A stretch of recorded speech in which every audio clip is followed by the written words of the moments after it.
L-ewwel jum tal-2015, jum ta' btala l-ħafna iżda mhux għall-Forzi Armati ta' Malta. Xogħol mal-Forzi Armati jkun hemm aktar minn mitruħ fi kwalunkwe ħin lejl u nar. Da minn barra li kull membru fih dan il-forzi ikun standby.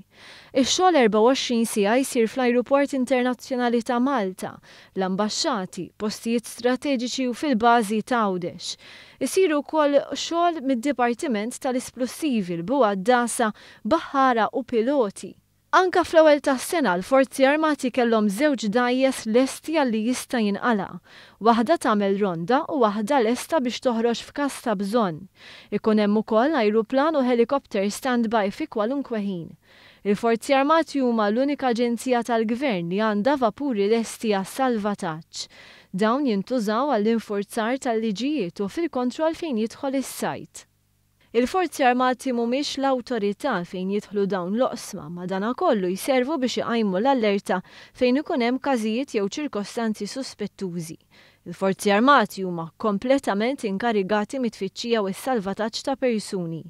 Matul l-2014, il-Forzi Armati fetħu xejn inqas minn 1400 case file, kważi l-kol każijiet relatati mal-baħar. Numru għoli aktar mis-soltu meta tqis li l-medja normalment tkun 800 fis-sena.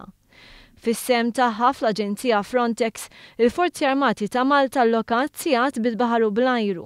Iżda aktar minn hekk il-fizzjal Sharon Bellizzi intbatet l-Italja fil-kwartieri tal-Operazzjoni Triton. Waqt żjara fil-kwartieri tal-Forzi Armati fl-ewwel jum tas-sena, il-Ministru għall-Intern Carmelo Abela irringrazzja lill membri fih dan il-Forzi Armati.